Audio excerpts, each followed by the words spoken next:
അവിടെ നൽകിക്കൊണ്ടിരിക്കുന്നു. ഈ ജനം ഈ ലോകത്തായിരിക്കുമ്പോൾ ഇതൊന്നും തന്നെ മനസ്സിലാക്കാതെ സത്യദൈവം, യേശുവാകുന്ന സത്യദൈവത്തെ വിശ്വസിക്കാതെ അവന്റെ വാക്കുകളിൽ ചെവി കൊടുക്കാതെ അവർ ലോകപ്രകാരം പോകുന്നു. എന്നാൽ ലോകപ്രകാരങ്ങളിൽ പോകുന്ന ലോകമക്കൾക്ക് പിശാച് അവിടെ തെറ്റുകൾക്ക് ശിക്ഷ വിധിക്കുന്നു.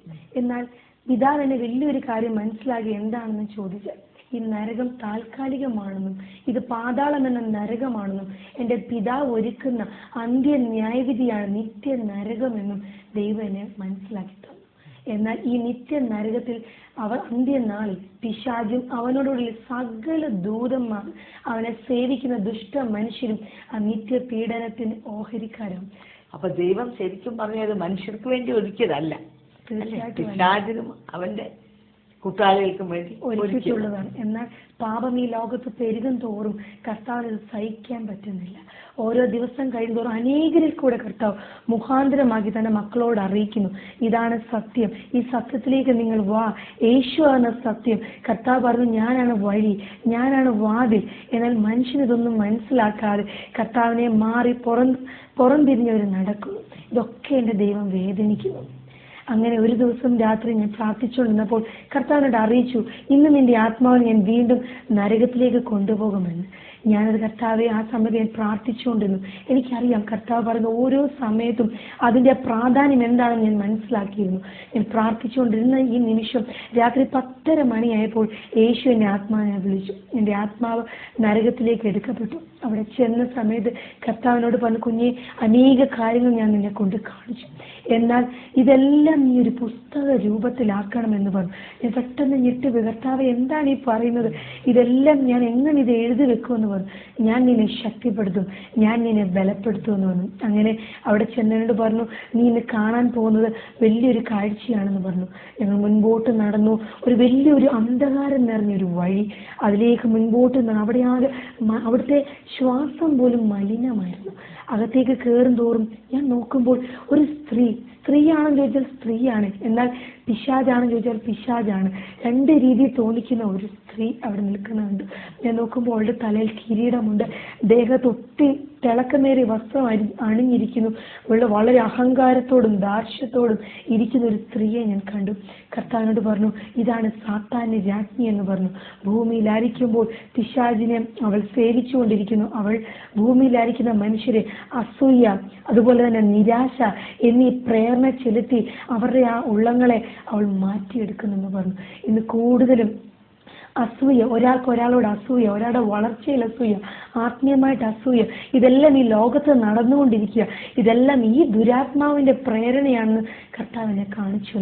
പലപ്പോഴും വലിയ പാപങ്ങളാ നമ്മള് കണക്കിപ്പെടുത്തുന്നത്. തീർച്ചയായിട്ടും മദ്യപാനം, കൊലപാതകം, വ്യഭിചാരം. എന്നാൽ പലപ്പോഴും ഇത് ഇഗ്നോർ ചെയ്യുക. നിരാശ, അസൂയ, കോപം, കയ്പ്, വിദ്വേഷം, അല്ലേ? അപ്പൊ ഇതൊക്കെ ഈ പിശാചാണ് മനുഷ്യരിൽ കൊടുക്കുന്നത് കർത്താവ് പറഞ്ഞു. തീർച്ചയായിട്ടും പല രീതിയിലുള്ള മനുഷ്യനെ എങ്ങനെ വീഴ്ത്തിക്കാം. വചനം പറയുന്നു, പിശാചിന്റെ തന്ത്രങ്ങളെ നമ്മൾ അറിയാത്തവരല്ലല്ലോ എന്ന്. എല്ലാം അറിയാമെങ്കിലും ഏത് രീതിയിലും അത് തെറ്റുന്നു. അനേക കൃപയുള്ള ആൾക്കാരെ, കർത്താവിന്റെ ദാസന്മാരെ എങ്ങനെ വീഴ്ത്തിക്കാം, ഏത് രീതിയിൽ പാപം ചെയ്യിപ്പിക്കാം, അല്ലെങ്കിൽ പുകവലി, അല്ലെങ്കിൽ മദ്യപാനം, അല്ലെങ്കിൽ വ്യഭിചാരം, അല്ലെങ്കിൽ ലോകപ്രകാരം, അല്ലെ പണം, ഏത് രീതിയിൽ വീഴ്ത്തിക്കാമോ അവരുടെ വീക്ക് പോയിന്റ് മനസ്സിലാക്കി ഈ സാത്താൻ അത് വിജയം നേടുന്നു. ആ വസ്തുത തന്നെ ഞെട്ടിച്ചു കളഞ്ഞു. അത് കണ്ടതിന് ശേഷം കർത്താവിനെ അനേക കാര്യങ്ങൾ ആ നരകത്തിലെ കൊണ്ട് കാണിച്ചു. ഓരോന്ന് കാണും തോറും എൻ്റെ ആത്മാവിനെ തന്നെ ഞാൻ പ്രാർത്ഥിച്ചു, കർത്താവെ, ഒരിക്കൽ പോലും ഇനി യാതൊരു സ്ഥലത്ത് കർത്താവെ ഞാനോ എൻ്റെ കുടുംബക്കാരോ എനിക്കറിയാവുന്ന എൻ്റെ വ്യക്തിപരമായിട്ടുള്ള ആൾക്കാരോ ഇവിടെ വരാൻ ഇടയാകരുത്. ഞാനിത് ലോകത്തോട് അറിയിക്കും. ആരെന്നെ എന്ത് പറഞ്ഞാലും, എന്നെ അടിച്ചാലും, എന്നെ എന്തൊക്കെ അപവാദമാണ്, അതൊന്നും ഞാൻ ശ്രദ്ധിക്കുകയില്ല. ഞാൻ ഇത് അനേകരോട് വിളിച്ചു പറയുമെന്ന് ഞാൻ പറഞ്ഞു. അങ്ങനെ കർത്താവ് പറഞ്ഞ പ്രകാരം ഞാൻ ഇതെല്ലാം ഇന്നും ഞാൻ അറിയിച്ചുകൊണ്ടിരിക്കുന്നു. ഇത് സത്യമാണ്, ഇതാണ് real. Hell is so real, heaven is so real എന്ന് ഞാൻ മനസ്സിലാക്കിക്കൊണ്ടിരിക്കും. നമ്മുടെ അനുഭവത്തെ കണ്ണിക്കാൻ ആർക്കും പറ്റത്തില്ല, അല്ലേ? നമ്മുടെ അനുഭവം ദൈവം എന്തിനു വേണ്ടി ഷാരനെ കൊണ്ട് കാണിച്ചത്? ഷാരനെ വെറുതെ ഒന്ന് കാണിക്കാനല്ലല്ലോ. നിശ്ചയമായി ഈ ലോകത്തിൽ അനേകം ഈ സത്യം അറിയുന്നില്ല. ഈ ലോക ജീവിതത്തിന് ശേഷം എന്ത് സംഭവിക്കുന്ന അനേകം അറിഞ്ഞുകൂടാ. ഈ മരണത്തോടുകൂടെ എല്ലാം അവസാനിക്കുന്നു. അങ്ങനെ ചിന്തിച്ചാണല്ലോ പല പ്രശ്നങ്ങൾ വരുമ്പോൾ ആത്മഹത്യയിലൂടെ ഒരു ഒളിച്ചോട്ടം മനുഷ്യൻ ആഗ്രഹിച്ചു പോകുന്നത്. എന്നാൽ ഇതിനപ്പുറത്ത് നിത്യമായൊരു സ്വർഗമുണ്ട്, ഒരു നരകമുണ്ട് എന്ന് ലോകത്തോട് വിളിച്ചു പറയാൻ വേണ്ടിയിട്ടാണ് ശാരനെ കർത്താവ് അനുഭവത്തിൽ കൊണ്ടുപോകുന്നത്. ആദ്യമൊന്നും ഞാൻ എന്റെ വില മനസ്സിലാക്കിയില്ല. ഞാൻ ഓർത്തു, എന്തിനാ കർത്താവ് സാധാരണ ഒരു പെൺകുട്ടിയെ എന്നെ നീ ഇതൊക്കെ കൊണ്ട് കാണിച്ചു. എന്നാൽ എനിക്ക് മനസ്സിലായി, നമ്മളെല്ലാവരും സാധാരണക്കാരാണെങ്കിലും ബലമുള്ളവൻ നമ്മുടെ കരുത്തിൽ പിടിക്കുമ്പോൾ നമ്മളും ബലമുള്ളവരായി തീരുന്നു എന്നുള്ള സത്യം എനിക്ക് മനസ്സിലായി. അങ്ങനെ അതുപോലെ തന്നെ 129 കനൽ പ്രതിമകളെ നരകത്തിൽ എന്നെ കൊണ്ട് കാണിക്കാൻ തുടങ്ങി. ആ പാതാളം എന്ന നരകത്തിൽ ഞാൻ നോക്കുമ്പോൾ ഒരു വല്ലാത്ത ആകൃതിയിലുള്ള പ്രതിമകൾ. ആ പ്രതിമകളുടെ ഏറ്റവും വലിയ പ്രത്യേകത എന്താണെന്ന് ചോദിച്ചാൽ കനൽ കൊണ്ട്, തീർത്തും കനൽ കൊണ്ട് നിർമ്മിച്ച, തീർച്ചയായിട്ടും തീക്കനൽ കൊണ്ട് നിർമ്മിച്ച പ്രതിമകളാണ്. ഞാൻ നോക്കുമ്പോൾ ക്ഷുദ്രക്കാർ, ബിംബാരാധികൾ, വ്യഭിചാരം ചെയ്യുന്ന ആളുകൾ ഈ അസ്ഥിഭഞ്ജനങ്ങളൊക്കെ കൊണ്ട് ആ പ്രതിമയൊന്ന് ചുംബിപ്പിക്കുക. എന്നാൽ ഒരിക്കലൊന്ന് ചുംബിച്ചാൽ ഒരിക്കലും അതിനെ വിട്ടു പോകുന്നില്ല. മുഴുവനായിട്ട് അതിനെ വിഴുങ്ങുന്നു. ഇത് കണ്ടപ്പോൾ ഞാൻ യേശുവേ എന്ന് വിളിക്കാൻ തുടങ്ങി. ഇത് ആരും മനസ്സിലാക്കുന്നു ഇതിന്റെ ഭീകരത? ആരും ഇത് അറിയുന്നില്ല. അതുപോലുള്ള ശിക്ഷയാണ് പിശാച് നരകത്തിൽ നിന്ന് കൊടുത്തുകൊണ്ടിരിക്കുന്നത്. അവൻ ആ സമയത്തെല്ലാം അട്ടഹസിക്കുക, ഇന്ന് ഞാൻ നിന്നെ വീഴിച്ചിരിക്കുന്നു, നീ മനസ്സിലാക്കിയില്ല, നിന്റെ വഴികളിലൊക്കെ ഞാനായിരുന്നു, ഞാൻ നിന്നെ തെറ്റിച്ചിരിക്കുന്നു, ഞാൻ നിന്റെ ഹൃദയത്തിൽ നിന്നോട് ഞാൻ അറിയിച്ചപ്പോൾ നീ അത് ദൈവത്തിന് ശ്രദ്ധിക്കാതെ എനിക്ക് ചെവി തന്നെന്ന് പറഞ്ഞ് അട്ടഹസിക്കുമ്പോൾ, അയ്യോ ഈ വസ്തുതയൊക്കെ ഇതൊക്കെ സത്യം കർത്താവിനെ കൊണ്ട് കാണിച്ചില്ലായിരുന്നെങ്കിൽ ഇന്ന് ഞാനും ഒന്നും അറിയാത്തവളെ പോലെ ഈ ലോകത്ത് ജീവിച്ചേനെന്ന് എനിക്ക് മനസ്സിലായി. ഞങ്ങളെ കേൾക്കുന്ന പ്രിയ ശ്രോതാക്കളോട് പറയുവാനുള്ളത്, ഇതനേക ദൈവത്തെ അറിഞ്ഞവര് പോലും പിശാച് ഓരോ ജീവിതങ്ങളിലെ വീക്ക്നെസ് മനസ്സിലാക്കി അവരുടെ പുറകെ നടക്കുക. അവർക്ക് ഒരിക്കലും ലജ്ജയില്ല, അവരൊരിക്കലും ക്ഷീണിച്ചു പോകുന്നില്ല. വല്ല വിധേനയും മദ്യപാനാസക്തിയുള്ളവരെ ആ നിലയിൽ, വിചാരത്തിൽ കൊടുക്കാൻ കഴിയുന്നവരെ ആ നിലയിൽ, മറ്റുള്ളവരുമായിട്ടുള്ള വൈരാഗ്യം, കയ്പ്, വിദ്വേഷം വെച്ചു പുലർത്തുന്നവരെ ആ നിലയിൽ, ഈ നിലകളിലൊക്കെ അവരെ വീഴ്ച ഈ ലോകത്തിലെ താൽക്കാലിക ക്ഷണഭംഗരമായ സുഖങ്ങൾക്ക് വേണ്ടി നിത്യയുഗങ്ങൾ, കോടി കോടി കോടി യുഗങ്ങളാണ് പിശാച് വഞ്ചിച്ച് ഈ നിത്യനരകത്തിൽ കൊണ്ടിടുന്നത്. ഈ സത്യം നമ്മൾ മനസ്സിലാക്കാതിരിക്കരുത്. ഈ ലോകജീവിതമല്ല എല്ലാം. ഇവിടെ കുടിക്കുക, തിന്നുക, ആനന്ദിക്കുക, അതോടുകൂടെ എല്ലാം തീർന്നെന്ന് ചിന്തിച്ച് നിങ്ങൾ വഞ്ചിക്കപ്പെട്ടു പോകരുത്. ഇത് കേവലം ക്ഷണഭംഗരവും താൽക്കാലികവും മാത്രമാണ്.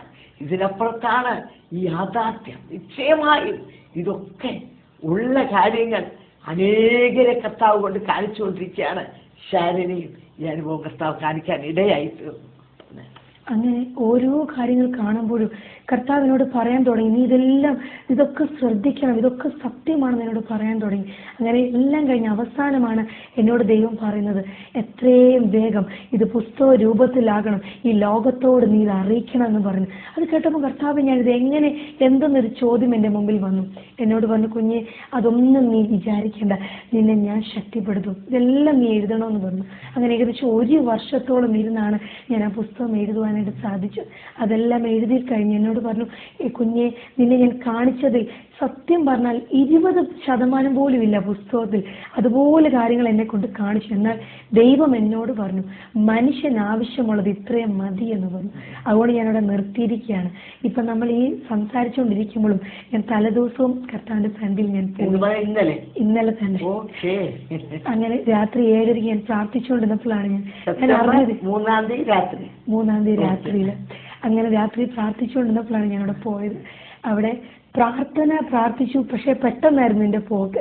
അവിടെ ചെന്നപ്പോഴാണ് എനിക്ക് മനസ്സിലായോ, എൻ്റെ ആത്മാവ് വേർപെട്ടു പോയി. എന്നാൽ ഇതുവരെ ഞാൻ പോയി കഴിഞ്ഞ് അവിടെ അറിയത്തുള്ളായിരുന്നു. എന്നാൽ ആദ്യമായിട്ട് ഞാൻ അനുഭവിച്ചു, എൻ്റെ ശരീരത്തിൽ ഞാൻ അനുഭവിക്കുന്ന തണുപ്പ്, ശരീരത്തിൽ ചൂടെല്ലാം പോയി. എൻ്റെ ശരീരത്തിൽ അനക്കമില്ലാതെ എനിക്ക് മനസ്സിലായി. എനിക്ക് കാണാമായിരുന്നു. എന്നാൽ എൻ്റെ വീട്ടുകാരൊക്കെ കരുതുന്നത് എനിക്ക് കാണാമായിരുന്നു. എന്നാൽ ആ സമയം ഞാൻ യേശുവിനോട് പ്രാർത്ഥിച്ചു, കർത്താവ് ഇന്ന് എന്തിനാണ് എൻ്റെ ദൈവം എന്നെ കൊണ്ടുവന്നിരിക്കുന്നതെന്ന് ചോദിച്ചു. അങ്ങനെ എന്നെ അനേക ആൾക്കാരെ കാണിച്ചു. കുഞ്ഞെ, ഇന്ന് ഈ ദിവസം മരിച്ച് വേർപെട്ട് എൻ്റെ സന്നിധിയിൽ വന്ന ആളുകളാണെന്ന് പറഞ്ഞു. അതിൽ പ്രശസ്തരായിട്ടുള്ള ആൾക്കാരുണ്ടായിരുന്നു, അതിൽ അപ്രശസ്തരുണ്ടായിരുന്നു. അനേകര് അവരോട് പറയുന്നതും അവരെ സ്വർഗത്തിലേക്കും നരകത്തിലേക്കും രണ്ടായിട്ട് ദൈവത്തെ അറിഞ്ഞ മനുഷ്യര്, ദൈവത്തിന്റെ കൂടെ ജീവിച്ച് അവന്റെ വചനം പ്രമാണിച്ച് കർത്താവിന്റെ കർത്തൃത്വം അംഗീകരിച്ച ആൾക്കാര് ദൈവരാജ്യത്തിലേക്കും അല്ലാത്ത ആൾക്കാര് ആ താൽക്കാലിക നരകത്തിലേക്ക് പോകുന്ന കാഴ്ച ദൈവം എന്നെ കൊണ്ട് കാണിച്ചു. അതോടൊപ്പം തന്നെ ഒരു വലിയൊരു കാര്യം എന്താണെന്ന് ചോദിച്ചാൽ, പലപ്പോഴും ഞാൻ ഈ സ്വർഗത്തിൽ പോകുമ്പോൾ അനേക ആൾക്കാര് മേലോട്ട് ഉയർന്ന് ഞാൻ കണ്ടിട്ടുണ്ട്, താഴോട്ട് പോകുന്ന ഞാൻ കണ്ടിട്ടുണ്ട്. ഞാൻ ഓർക്കും, ഇതൊക്കെ ആരാണ്? ഇനി എന്നെ പോലൊക്കെ കാണാൻ കർത്താവ് കൊണ്ടുവരുന്നവരായിരിക്കും. ആത്മാവ് ഇങ്ങനെ മുകളിലോട്ട് പോകുമ്പോൾ ഇവരും ഇങ്ങനെ പോകുന്നതായിട്ട് ഞാൻ കാണാറുണ്ട്. പക്ഷെ എനിക്കൊന്നും മനസ്സിലാക്കാൻ സാധിച്ചില്ല. പിറ്റേ ദിവസം ഞാൻ കർത്താവിന്റെ കൊണ്ട് കാണിച്ചു കഴിഞ്ഞതിന് ശേഷം ഞാൻ തിരിച്ചു വരുമ്പോൾ ഞാൻ നോക്കുമ്പോൾ, അന്നത്തെ പത്രം എടുത്ത് നോക്കുമ്പോൾ ഈ കണ്ട ആൾക്കാരൊക്കെ അന്ന് നിര്യാതരായ കോളത്തിൽ കിടക്കുന്നു. പെട്ടെന്ന് ഞാൻ ഞെട്ടിപ്പോകും. കർത്താവേ, ഞാൻ കണ്ട ആളുകൾ അത് മരിച്ച ആൾക്കാരായിരുന്നു. അയ്യോ, ആ സാധു ആണ് എന്നെ ഏറ്റവും കൂടുതൽ ഞെട്ടിച്ചിട്ടുള്ളൊരു വസ്തുത. ദൈവമേ, എന്നെ ഈ കൊണ്ടുവന്ന് അത് പൊട്ടത്തരമല്ല, ഇത് കളിവാക്കല്ല, ഇത് റിയൽ ആണ്. ഇത് കർത്താവ്, ഇത് ദൈവത്താൽ മാത്രമേ സാധിക്കത്തുള്ളൂ. ഒരു മനുഷ്യനെ കൊണ്ട് ഇത് പറ്റത്തില്ല. അവിടെ എനിക്ക് അവസാനമായിട്ട് എനിക്ക് പറയാനുള്ള കാര്യം, ഇത് സത്യമാണ്. ഇനി പാരമ്പര്യം പറഞ്ഞിരിക്കുവാനോ തർക്കിക്കാനോ വാദിക്കാനോ അല്ലെങ്കിൽ ഇതിങ്ങനല്ല ഇതങ്ങനെ ഉണ്ട്, അതിനൊന്നും നമുക്ക് സമയമില്ല. കർത്താവ് ഇന്നലെ എന്നോട് പറഞ്ഞൊരു കാര്യം, കുഞ്ഞ് ഇതാ നോക്ക്, എൻ്റെ വരവ് ദാ അത് ഏറ്റവും അടുത്തിൽ. ആ കരമെന്നെ ഉയർത്തി കാണിച്ചപ്പോൾ എനിക്ക് മനസ്സിലായി, അത് ഇന്നായിരിക്കാം, അത് നാളെ ആയിരിക്കാം, അത് ഏറ്റവും അടുത്തുപോയി. അവിടെ നമുക്കിനി ഒന്നും നമുക്ക് പെറുവിറുക്കാൻ സമയമില്ല. ഉള്ള സമയത്ത് അവന്റെ രക്ഷ ഏറ്റെടുത്ത് അനേക ആത്മാക്കളെ നേടി കർത്താവിന് വേണ്ടി ജീവിക്കുക എന്നുള്ളത് എൻ്റെ യേശുവിന് ഏറ്റവും വലിയ ആഗ്രഹമാണ്. എല്ലാവരും കർത്താവ് അതുപോലെ സ്നേഹിക്കുന്നു. അത്രയും അടുത്തോണ്ടല്ലേ കർത്താവ് ശാരനെയൊക്കെ കൊണ്ട് കാണിക്കുന്നത്. തീർച്ചയായും ഇത് വന്ന് പറഞ്ഞ് ഇതറിഞ്ഞെങ്കിൽ ചിലർ ആ നിത്യനരകത്തിൽ രക്ഷപ്പെട്ട് ആ നിത്യ സൗഭാഗ്യത്തിൽ പ്രവേശിക്കണം അല്ലേ? അതുകൊണ്ട് കർത്താവിന്റെ അവസാന മിനിറ്റിലെ അളവറ്റ സ്നേഹമാണ് കർത്താവ് വെളിപ്പെടുത്തുന്നത്. ഇത്രയും ദിവസം കണ്ടതിന് ശേഷം എനിക്കൊരു കാര്യം മനസ്സിലായി, കർത്താവിനെ നമ്മൾ എന്തിനാ പേടിക്കുന്നത്? ഇത്ര സ്നേഹമായിട്ട് ഒരു കൂട്ടുകാരനെ പോലെ, ഒരു അപ്പനെ പോലെ എന്ത് സ്നേഹത്തിലാണ് നമ്മളോട് സംസാരിക്കുന്നത്. അപ്പൊ ഈ സ്നേഹം വിട്ട് എങ്ങനെ പോകുവാൻ തോന്നും? ഇത്രത്തോളം ഒരു ബന്ധത്തിലേക്കാണ് ദൈവം നമ്മളെ വിളിക്കുന്നത്. അപ്പോൾ കർത്താവെ അപ്പാന്ന് വിളിച്ചാൽ എന്തോന്ന് തിരിച്ച് വിളിയേക്കുന്ന ഒരു യേശു എൻ്റെ യേശു. അപ്പൊ ആ യേശു നമ്മളെ സ്നേഹിക്കുന്നതും അതുപോലെ തന്നെ പിശാചിന്റെ തന്ത്രങ്ങളിൽ നമ്മൾ വീഴാതിരിക്കാൻ കർത്താവ് ഇത്രത്തോളം നമ്മളെ കരുതുന്ന ആ സ്നേഹം, അയ്യോ ഇതൊരു മനുഷ്യരെ കണ്ടല്ലാതെ അവനത് മനസ്സിലാവുകയില്ല. അതുപോലെ ഓരോ കാര്യങ്ങൾ കർത്താവിനോട് പറഞ്ഞു തന്നിരിക്കുന്നു. അപ്പൊ മനുഷ്യനായിട്ടുള്ള ഓരോരുത്തരെയും കർത്താവ് സ്നേഹിക്കുന്നു. തീർച്ചയായിട്ടും. അത് ജാതികളൊന്നുമില്ല, അത് ഇന്ന ആൾക്കാരൊന്നുമില്ല. കർത്താവ് അത് ഓരോ വ്യക്തികളുടെ പേര് ചൊല്ലുമ്പോൾ കർത്താവ് പറയും, ചിലപ്പം നമ്മൾ ഒരു പ്രാവശ്യം കേട്ട പേരായിരിക്കും. കർത്താവെ നീ ഇവരെ അറിയുന്നുണ്ടോ എന്ന് ചോദിക്കുമ്പോൾ, കുഞ്ഞേ ഞാൻ അവരെ സ്നേഹിക്കുന്നു. അപ്പൊ ആ സ്നേഹം പറയുമ്പോൾ ഇവ ഞാൻ പലപ്പോഴും കൈ പോകുന്നത് ഞാൻ കണ്ടിട്ടുണ്ട്. ഞാൻ പറഞ്ഞു, മനുഷ്യനാണ് നമ്മളിപ്പം ഞാനോ അല്ലെങ്കിൽ വേറെ ആരോ ആണ്, കർത്താവ് മതി നിർത്ത്, അത്രയും സ്നേഹിച്ചാൽ മതിയെന്ന് ചിലപ്പോൾ നമ്മൾ പറഞ്ഞു. എന്നാൽ ദൈവം പറഞ്ഞ, കുഞ്ഞേ ഞാൻ അവരെ സ്നേഹിക്കുന്നു സ്നേഹിക്കുന്നു സ്നേഹിക്കുന്നു. അപ്പൊ ആ സ്നേഹം ഒരിക്കലും നിൽക്കുന്നില്ല. അനന്തമായ സ്നേഹത്തിലേക്ക് യേശു നമ്മളെ വിളിക്കുന്നത്. കർത്താവിനോട് പറയാൻ പറഞ്ഞൊരു കാര്യം, ഒരിക്കലും നരകത്തിന്റെ ഒരു ഭീകര അന്തരീക്ഷം കാണിച്ചിട്ടല്ല പിതാവ് നമ്മളെ സ്വർഗത്തിലേക്ക് ആകർഷിക്കുന്നത്. അതെന്നും എന്നേക്കും സ്ഥിരമാ അവിടെ ഉണ്ട്. ദൈവ സ്നേഹത്തിൽ കൂടെ യേശു എന്ന വാതിൽ കൂടെ അവിടെ വരുവാനാണ് കർത്താവ് ആഗ്രഹിക്കുന്നത്. നിശ്ചയമായിട്ടും അപ്പൊ യേശു ക്രിസ്ത്യാനികളുടെ ദൈവം അല്ലല്ലോ, അഖില ലോകത്തെ ഒരുപോലെ സ്നേഹിക്കുന്നു. തീർച്ചയായിട്ടും ഈ ലോകം മൊത്തം കർത്താവ്. ഞാൻ വേറൊരു കാര്യം കണ്ടെന്നാന്ന് ചോദിച്ചാൽ, നമ്മൾ ഈ ഭൂമി പല രാജ്യങ്ങളൊക്കെ പറഞ്ഞ് വലിയ ഇമ്പോർട്ടൻസ് കൊടുക്കുന്നു. സ്വർഗത്തിൽ നിന്ന് നോക്കുമ്പോൾ ഇതൊന്നുമില്ല. എനിക്ക് തോന്നുന്നു കർത്താവിനൊന്നും കയ്യിലൊന്നും വെക്കാനേ ഉള്ളൂ ഈ ഭൂമി മുഴുവൻ. അപ്പൊ ആ ദൈവത്തെ പരീക്ഷിക്കുന്നത് നിന്ദിക്കുമ്പോൾ കർത്താവ് ഏറ്റവും വേദനയുള്ള കാര്യം. പലപ്പോഴും പല ആൾക്കാർ ആ പുള്ളിയുടെ ഒരു കാര്യം, എനിക്കത് പറയാൻ പോലും എനിക്ക് സങ്കടം. ദൈവത്തെ പുള്ളിന്നും നീന്നും ഒക്കെ വിളിക്കുമ്പോൾ എൻ്റെ യേശു കുഞ്ഞേ എന്തുമാത്രം ഞാൻ വേദനിക്കുന്നുണ്ടെന്ന് അറിയാമോ എന്ന് പറയും. അപ്പൊ ഞാനൊക്കെ മനുഷ്യരറിയുന്നില്ല, അവരങ്ങ് ഓട്ടോമാറ്റിക്കലി അതങ്ങ് ചെയ്ത് പോവുക. കർത്താവ് ഈച്ച് ആൻഡ് എവറിത്തിങ് മൈന്യൂട്ടായിട്ടുള്ള കാര്യം പോലും കർത്താവ് എന്നെ കൊണ്ട് കാണിച്ചു തന്നു. അതുപോലെ പ്രാർത്ഥനയ്ക്കുള്ള ഇമ്പോർട്ടൻസ്, ദൈവത്തോടുകൂടി എപ്പോഴും ഇരിക്കണമെന്ന് പറയുന്നു. അതൊക്കെ കർത്താവെ ആര് കൊടുക്കുന്നു കർത്താവിന് വേണ്ടി സമയം? എന്നാൽ സമയം കൊടുത്ത് വേർതിരിക്കുന്ന ആളുകളെ ദൈവം സ്നേഹിക്കുന്നു. അവർക്ക് കർത്താവ് വേണ്ടുന്നൊക്കെ കൊടുക്കുന്നു ഈ ലോകത്ത്. മോളെ, നരകത്തിൽ വേറെ എന്താ മോളെ വളരെ പിടിച്ചുകൊലിക്കുക? ഒരു കാര്യം കൂടെ പറഞ്ഞാട്ടെ. നരകത്തിലെ അനേക എല്ലാ കാര്യങ്ങളും തന്നെ ഞാൻ വളരെയധികം പേടിയോടെ തന്നെ വീക്ഷിക്കുന്നു. ഞാൻ ഒരിക്കലും ഓർക്കാൻ പോലും അതൊന്നും ഇഷ്ടപ്പെടുന്നില്ല. എന്നാൽ ഇതൊക്കെ സത്യമാണെന്ന് കർത്താവ് എന്നെ കൊണ്ട് കാണിച്ചപ്പോൾ എനിക്ക് മനസ്സിലായി, ദൈവമേ ഇത് കർത്താവെ ഓരോ കാര്യം ഇതൊക്കെ പറഞ്ഞ ആൾക്കാർ ഓർക്കും, ഇതൊക്കെ ഒരാൾ ഇങ്ങനെ അങ്ങ് ഭാവന ചെയ്യാൻ പറ്റുമോ നോക്കും. കർത്താവ് ഇതൊന്നും ഭാവനയല്ല, ഇതൊക്കെ റിയലാണ്. ഓരോ സെക്കൻഡ് പിശാച് നോക്കുക ഏതൊക്കെ രീതിയിൽ പീഡനം കൂട്ടാമെന്ന് പിശാച് നോക്കിക്കൊണ്ടിരിക്കുക. അനേക ഗർത്തങ്ങൾ ഞാൻ അവിടെ കാണാനിടയിൽ. അതിനകത്ത് ഏറ്റവും എന്നെ സ്പർശിച്ചൊരു കാര്യം, ആത്മഹത്യ ചെയ്തൊരു സ്ത്രീയുടെ അസ്ഥിപഞ്ജരം ഞാൻ നോക്കുമ്പോൾ ഏതോ ഒരു ദ്രാവകം, നമ്മൾ ഈ ഭൂമിയിലായിരിക്കുമ്പോൾ മണ്ണെണ്ണ ഒഴിച്ച് കത്തിക്കുന്നതെന്ന് പറഞ്ഞു, എന്നാൽ ഏതോ ഒരു ദ്രാവകം അവരുടെ ശരീരത്തിൽ നിർബന്ധിത പ്രേരണയാൽ അവർ ഒഴിച്ച് ശരീരം തന്നെ കത്തുന്നത് ഞാൻ കണ്ടു. പക്ഷെ എനിക്ക് മനസ്സിലായില്ല അതെങ്ങനെയാണ് ഈ കത്തുന്നതെന്ന്. ഞാൻ നിൽക്കുന്ന ഈ സമയത്ത് ഇത് കത്തുന്നതിനോടൊപ്പം ഇതൊരു വെറും ഒരു മാംസപിണ്ഡമായിട്ട് ഇത് മാറുവാനിതേ. കർത്താവിനോട് വന്ന് കുഞ്ഞിയും അവർ ഈ ഭൂമിയിലായിരിക്കുമ്പോൾ അവർ തീ കൊളുത്തിയാണ് മരിച്ചത്, സ്വയം തീ കൊളുത്തി മരിച്ചെന്ന് പറഞ്ഞു. എന്നാൽ ആ നിമിഷം ഒരു കടഭാരമായിരിക്കാം, അല്ല നിരാശയായിരിക്കാം, അവർ മരിച്ചു. എന്നാൽ അവരറിയുന്നില്ല ഇനി എങ്ങോട്ട്, എവിടോട്ട് അവരറിയുന്നില്ല. എന്നാൽ അവരിന്ന് ആ നരകത്തിലുണ്ട്. ഓരോ നിമിഷവും അവർ ആ യാതന അനുഭവിച്ചുകൊണ്ട് ഭയാനകമായ അവസ്ഥ. തീർച്ചയായിട്ടും. അതുപോലെ മദ്യപിക്കുന്ന ആൾക്കാർ വലിയ ടാങ്കിനകത്ത് കൊണ്ട് മുക്കിക്കൊല്ലുന്ന ആ കാഴ്ച, അത് പറയുവാൻ വയ്യ. അതുപോലെ തന്നെ നമ്മളെ നന്നായിട്ട് നടത്തേണ്ട ആളുകൾ തന്നെ ആ രീതിയിലേക്ക് പോകുമ്പോൾ ഇന്ന് ആ ചെളിക്കുഴിയിൽ കിടക്കുക. ആ ചെളിക്കുഴിയിൽ ഒന്ന് പൊതഞ്ഞു പോയാൽ ഒരിക്കലും അതിൽ നിന്ന് എഴുന്നേൽക്കാൻ പറ്റത്തില്ല. എത്ര കൈ ഉയർത്തി രക്ഷിക്കാൻ കൈ ഉയർത്തുന്നുണ്ട്, പക്ഷെ പൂർണ്ണമായിട്ടും ആ ചെളി വന്ന് അവരെ വിഴുങ്ങുന്ന ആ കാഴ്ച, അത് പറഞ്ഞറിയിക്കാൻ വയ്യാത്ത കാഴ്ച. കർത്താവിന് മുഖപക്ഷമില്ല. ആര് തന്നെ ആയാലും, ദൈവത്തിന്റെ വഴി വിട്ടു പോകുന്ന ആര് തന്നെ ആയാലും, യോജനം പറയുന്നു അവരുടെ ഓഹരി തീയും ഗന്ധവുമുള്ള പുകയിലാണ്. ആ പുകയിൽ തള്ളിയിട്ടു പിന്നീട് നമുക്ക് അവിടെ നിന്ന് ഒരിക്കലും രക്ഷപ്പെടാൻ കഴിയയില്ല. ഇവിടെ നിസ്സാര കാര്യങ്ങൾക്ക് അല്ലെ ഈ ലോകത്തിലെ വേദനാകരമായ അവസ്ഥകൾ നമ്മൾ തരണം ചെയ്യുമ്പോൾ ആത്മഹത്യയിൽ കൂടി രക്ഷപ്പെടാൻ നോക്കുന്നു. ആ സ്ത്രീയുടെ കാര്യം പറഞ്ഞല്ലോ, അവരെ എത്ര വേദനയോടെയായിരിക്കും മരിച്ചത്, തീ കത്തിച്ച് ശരീരം വെന്ത്. എന്നാൽ ചില മണിക്കൂറുകൾ കഴിഞ്ഞപ്പോൾ അവരുടെ ജീവൻ ഇവിടെ നിന്ന് വിട്ടു പിരിഞ്ഞു, അവിടെ മരിച്ചു. അവർ വിചാരിച്ചു കാണും ആ ചില മണിക്കൂറുകളുടെ വേദന ഞാൻ അനുഭവിച്ചാൽ മതി, എൻ്റെ ദുരിതം തീർന്നല്ലോ. എന്നാൽ ദുരിതം തുടങ്ങുകയായിരുന്നു. ആ തീക്കുണ്ടത്തിൽ ഇപ്പോഴും അവർ കത്തിക്കൊണ്ടിരിക്കുക. അങ്ങനെ എത്രയോ ജീവിതങ്ങൾ. നിങ്ങൾ കേൾക്കുന്ന പ്രിയ ശ്രോതാക്കളോട് എനിക്ക് പറയാനുള്ളത്, നിശ്ചയമായും ഈ നരകം റിയലാണ്, സ്വർഗം റിയലാണ്. നാം ആരും നഷ്ടപ്പെട്ടു പോകരുത്. ദൈവമില്ല എന്ന് മൂഢൻ തന്റെ ഹൃദയത്തിൽ പറയുന്നു. നമ്മെ സ്നേഹിക്കുന്ന ഒരു കർത്താവ്, നാം ആരും അവിടെ പോയി അവസാനിക്കാൻ ദൈവം ആഗ്രഹിക്കുന്നില്ല. അപ്പൊ എന്തുകൊണ്ട്? ആ ദൈവം സ്നേഹമല്ലേ, ദൈവം എന്താ ഇങ്ങനെ പീഡിപ്പിക്കുന്നത് എന്ന് നിങ്ങൾ ചിലർ ചിന്തിച്ചേക്കാം. ദൈവമല്ല ഒരിക്കലും പീഡിപ്പിക്കുന്നത്.